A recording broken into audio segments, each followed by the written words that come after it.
Hey everyone, Tania B here and welcome to my channel. Welcome to the second episode of Cooking with Tania B.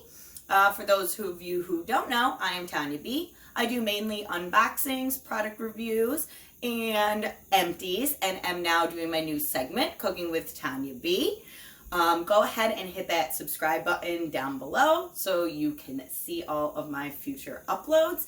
And today we are going to be making a mushroom and asparagus Farrow Risotto with seared scallops. So if that is something that you are interested in, stay tuned. So I'm going to show you guys all the ingredients that we are going to be using today. Then we're going to prep everything and then cook. So I would say this recipe is at a moderate level of cooking.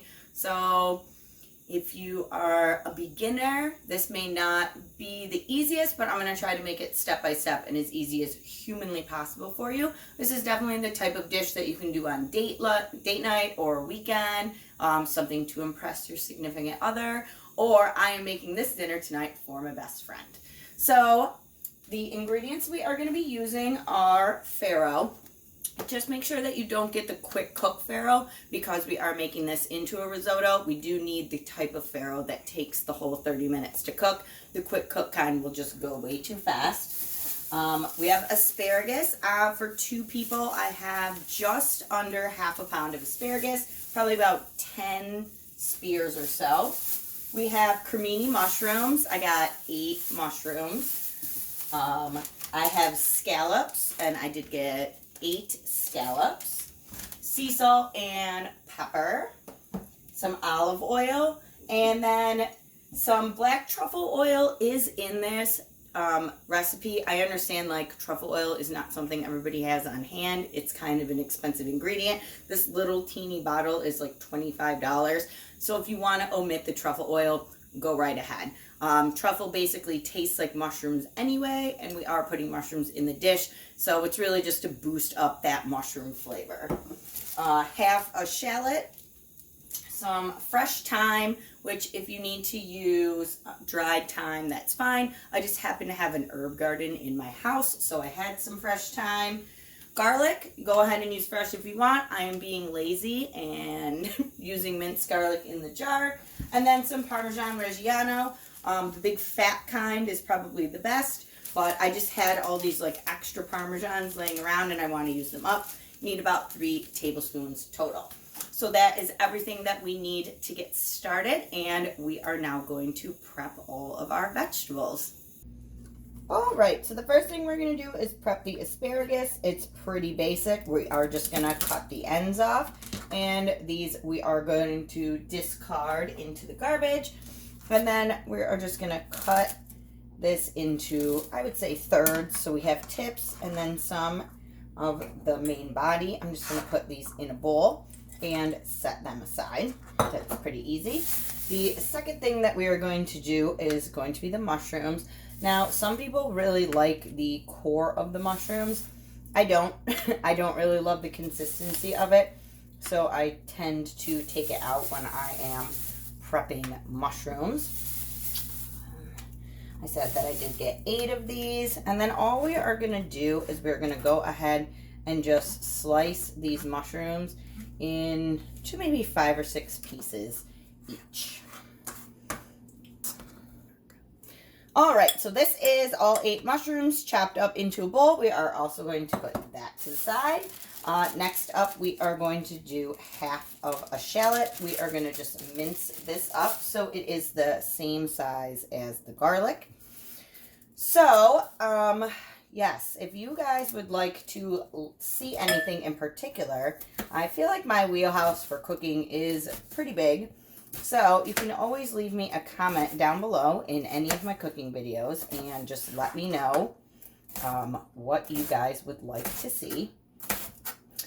Or cooking basics or skills that you'd like to learn. I mean, I did not go to culinary school, but I do cook a lot. So, I mean, I feel like I have a good amount of basics. So, once we get this shallot chopped up, we're just going to mince it up a little bit. It's still just a little bit too big. So, what a shallot is, it's basically garlic and onion had a baby. I don't really cook a lot with onion, as I said in my last video. I will always tell you if it's in a recipe, but I probably won't be using it because I don't eat it very much. So, all right, we are going to put this shallot to the side as well. And then the last thing that we need to prep is going to be our thyme. So with thyme, you basically just want to take each strand and pull the little guys off, and we are just going to be using like the little leaves, and then you discard the stems. So I'm going to go ahead and do that with this whole thing, and I will be back in 1 second. All right, so we are going to add a little bit of olive oil to a pan and heat that up over medium-high heat. The first step that we are going to do is we are going to cook the mushrooms down for about 3 minutes, and then we're going to stir in the shallots, garlic, and thyme. So if you want to get those items ready, that'd be great. So we let our oil heat up in the pan, and now we are going to add our mushrooms. I am going to add a little bit of pepper and a little bit of sea salt. You can go ahead and use whatever kind of salt you have on hand. I just prefer sea salt because I like the flavor. And then these are going to take about 3 minutes to cook down. Go ahead and coat them as best as you can with the oil. And again, our skillet is over medium-high heat, and I will be back in a few minutes. All right, so my mushrooms have been cooking down for about 3 to 4 minutes. I do like my mushrooms a little extra soft, so I just wanted to make sure that I brown them up in the pan very well. So the next thing that we are going to go ahead and add is our shallots. And in total, that was probably about 2 to 3 tablespoons of shallots. And then we're probably going to want about 2 cloves of garlic. Now, I love garlic, so I end up adding a little bit of extra garlic to everything. But if you just want to be normal about your amount of garlic consumption, put about 2 cloves of minced garlic in there.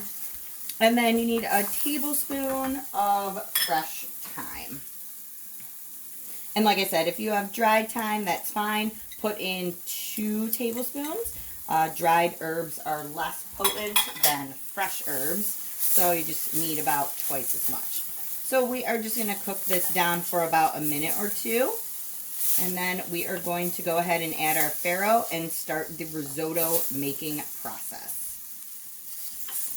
Alright, so it's been about 2 minutes, and we are going to go ahead and add our farro.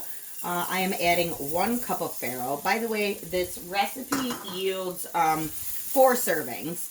So either a family of 4, or if you know some of the men like I do, they eat like 2.5 servings. I eat 1, and then I have a little bit of leftovers for lunch tomorrow. So we are going to go ahead and toast this farro for about 2 to 3 minutes. And then we're going to start adding our broth and turning this into a risotto. Alright, so our farro is nice and toasted, and now we are going to start adding our broth. So we have 4 cups of chicken broth. You can use chicken broth, you can use vegetable broth, you can use seafood, you can use stock. Pretty much you could use water. You can use any liquid that you want. I'm just choosing chicken broth because I had it, and it adds even more depth of flavor to the dish. So basically what we are going to do is add the liquid, a 1/2 cup at a time, and then we're just going to let the farro sit and cook until all the liquid is evaporated. And then we're going to add another 1/2 cup, and we're going to keep doing that probably every 3 to 4 minutes until all of it is gone. And then the farro should be cooked all the way through. So I will see you guys when we are close to the end. Alright, so we are going to go ahead and prep our scallops. We have some nice sea scallops here. So if your seafood department doesn't already do it for you, there is a foot on a scallop usually. It's this little thing on the side. You just want to pull that off because it doesn't cook well, and it just makes everything like rubbery and chewy. Not every scallop has one, so if you don't see it on there, there's nothing weird. It's just you just want to make sure that you do remove them off of there. I do tend to find them on the bigger scallops, so I guess if you get like some nice jumbo sea scallops. I don't know where you guys are from, but I am from Western New York, so we have Wegmans here. They have delicious seafood, but unfortunately they just don't remove those for you. They'd probably charge even more than the $19 a pound they already charge for the scallops. And these scallops are already pretty dry. If you find your scallops being like a little too wet, you can just go ahead and pat them dry. And then we are just going to season both sides with salt and pepper, and that is all the seasoning that we need for these guys. And we are just going to sit them to the side. Scallops really only take about 3 minutes to cook, so it's going to be the very last thing we do after our risotto is basically all the way done. Alright, so we are about halfway done with our broth. We have added about 2 cups. So I'm going to go ahead and add a little bit more than a half a cup this time, maybe like 3/4 of a cup. And I am going to go ahead and throw my asparagus in and get that cooking down. We probably have about 10-12 minutes or so left on our risotto, which is the perfect amount of time to cook this asparagus down. And then just keep adding half a cup at a time until all the liquid has been absorbed. We have added all of our broth to our risotto, and it has cooked most of the way down. So we probably have about 3 minutes left on that before we add the cheese. So we are going to go ahead and do our scallops. I have some olive oil heating up in the pan. The way I like to do scallops is 2 minutes on the first side and then a minute on the second side. You can do a minute and a half on each as well. It's all about personal preference, but I feel like they find the best golden brown texture on your scallops. They don't need any more time than that or they will be overcooked. So we will be back in 3 minutes. Alright, so our risotto is done. We are going to go ahead and add our 3 tablespoons of Parmesan cheese or Parmesan Reggiano. I just happen to have a couple different blends sitting around, so I'm going to go ahead and use all of them. And we're just going to let that melt into our risotto and make it nice and creamy. And then once our scallops are done, we are going to go ahead and plate. Right, so our scallops are done. We are going to go ahead and just take them out and put them on a piece of paper towel, just so it can absorb the other side of oil. And then we are going to go ahead and plate our dish. So what we are going to do is I have a bowl. You can serve it in whatever vessel you want. Now that our risotto is all nice and cheesy, just take a nice scoop of that. Put that on the bottom. And we are going to top that with our scallops.